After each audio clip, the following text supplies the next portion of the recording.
Hi friends, it's Miki here with your singing tip of the week.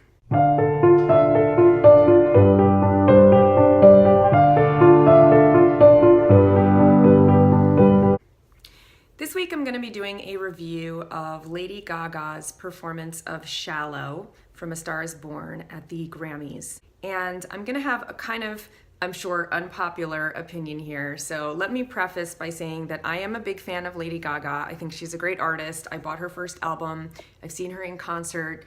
And just because I think that this performance wasn't the most amazing thing in the world doesn't mean that I don't respect her. So obviously you don't have to agree with me, and if you feel like you don't want to watch this video because you loved her performance, then obviously feel free to skip ahead to the next one or block me and dox me or whatever. I'm also not going to be playing the performance in this video. I'm going to link to it because I will get tagged for copyright violation and my video will be demonetized if I play the video. So if you haven't seen it, you can follow the link and watch the video first and then come back and listen to what I have to say. So first, let's take a moment to talk about aesthetics. When I started watching this performance, I was kind of confused by her body language. She looked a little bit like a Tyrannosaurus Rex, kind of like slinking around the stage. And I get it. On the one hand, she's Mama Monster, and that's part of her persona, and she wanted to kind of differentiate herself from the very unmade up, natural character in the movie and show that she still is Lady Gaga. I totally understand that. And also it's obviously an homage to things like David Bowie in the Ziggy Stardust era. But it didn't really make sense for me in the context of the song.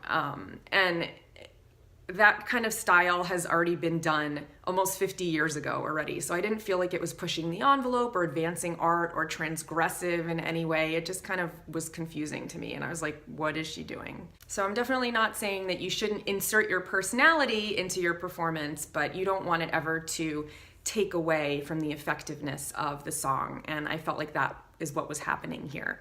I thought the costume was great, the band looked great, everything else in terms of optics was totally fine. It was just the body movement was a little bit off-putting for me. So now let's get into the important stuff, the singing. There were two things about this performance that put me off. Number one was the way in which she pronounced words. It was very pedestrian, and I'll tell you what I mean in a moment. So I like to think about singing as speaking set to a melody. But there has to be something musical about the way that you say words when you sing. So you can't just say, hey, I went to get a coffee and, forget about it, and kind of sing that because it's going to sound really ugly. You want it to be a little bit more musical, right? So you have to change the way you pronounce words and the way they flow together in order to sing them in a way that distinguishes it from just calling to your friend across the street in New York City. And Lady Gaga seems to have adopted, for this movie specifically, a very pedestrian way of talking just like she would on a street corner and then setting that to music. So when she starts singing, rather than saying, tell me something, girl, are you happy in this modern world? She's saying, tell me something, girl, are you happy in this modern world? And singing to that.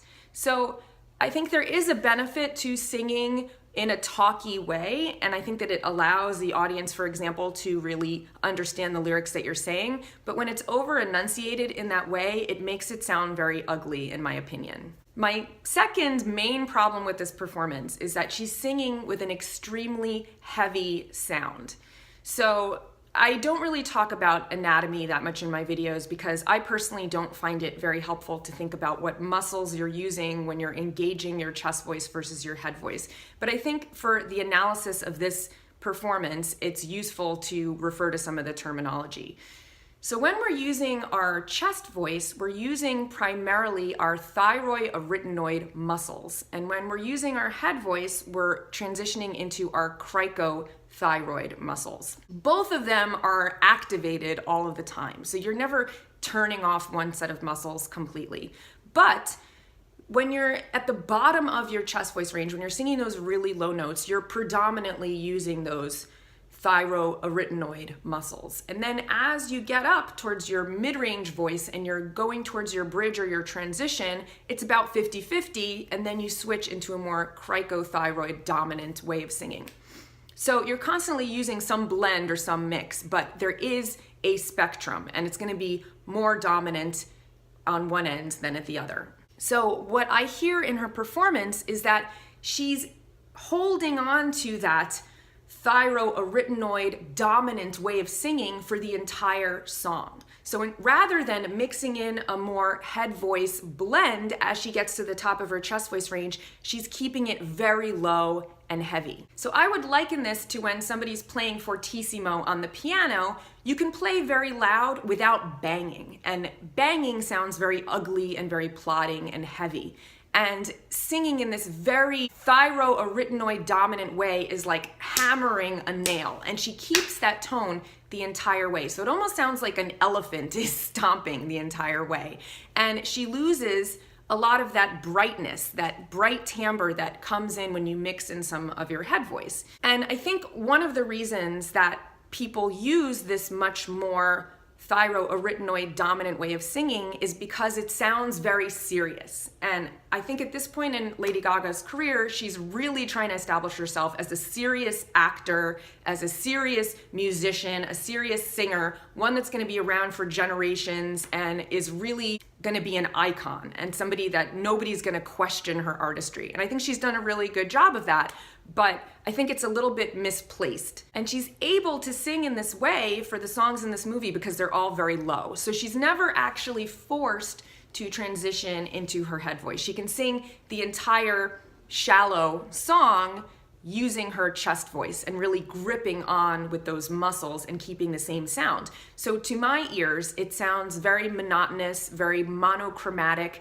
and very thuddy and hard. So I'll give you an example to make it a little bit more concrete. So when she starts singing, she uses this really connected chest voice sound. So it's like, "Tell me something, girl.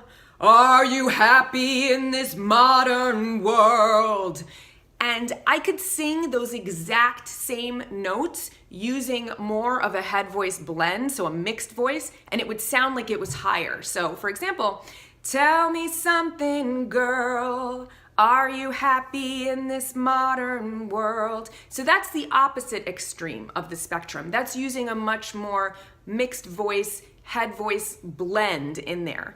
But it sounds like it's higher notes. And to the untrained ear, so for the average listener who's not a musician and who doesn't know where exactly she's singing, it sounds like her voice is lower. She's actually singing lower notes, but it's not. It's just the quality of the sound that she's using and how she's activating those chest voice dominant muscles. And I'm not saying that she should use a completely mixed voice timbre so that it sounds really bright, but those are the two opposite extremes. "Tell me something, girl. Tell me something, girl." There's a lot of gray area in between that you can play around with to give it some more dynamic shape and just some more variation so it's not the same way throughout the entire song. And she goes on the exact same way.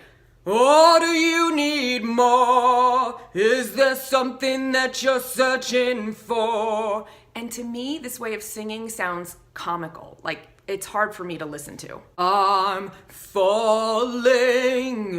In all the good times I find myself."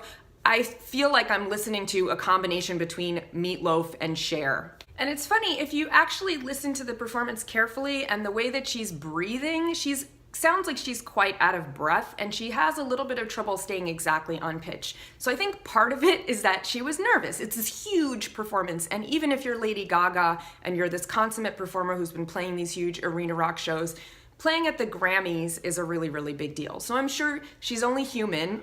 Mother Monster is only human, and that part of it was nerves, and that she really locked into this specific way of singing that she thought was going to make her sound really serious. And I think a lot of people liked it. I think it does add a certain amount of gravitas and seriousness to her performance, but I just would have liked to see a little bit more musicality that I know she's so capable of. And then she continues that into those high notes in the chorus, and she really just grips on with those muscles. And it's low enough that she can do it. So we get this, "Out of the deep end, watches are diving, I've never made the ground." And people are like, wow, she's got this amazing, strong, belting voice. But to me, it just sounds like a hammer is pounding on the piano. I would have loved to have a little bit more subtlety in there. And I appreciated her strong woman rock and roll vibe, but I think she could have dialed it back a little bit and it didn't need to be so overwrought. You know, you could do in the shallows.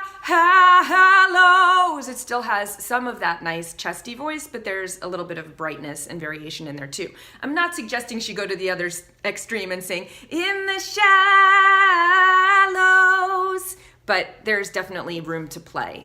And one thing that singing in that manner did allow her to do was to get that rasp on those really high notes, so that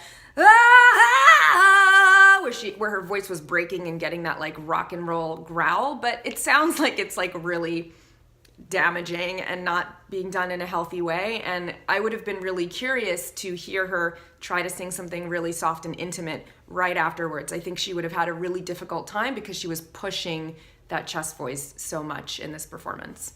So let me end this on a more positive note. I did appreciate that she kind of went out on a limb and tried to make this performance different than exactly the way she performed it in the movie. I know that she's always trying to innovate, and that's something that I really like about her as an artist. I just didn't care for this particular performance. So please do not leave me death threats in the comments if your opinion is different from my own. Music is obviously very, very subjective, but from my experience and the way that it kind of landed on me, these are some of the things that I noticed. So please let me know in the comments below whether you agreed with me, whether you think I'm totally crazy and you loved her performance, and if so, what you thought was so great about it. Thank you so much for watching. I will see you here next week for another singing tip of the week.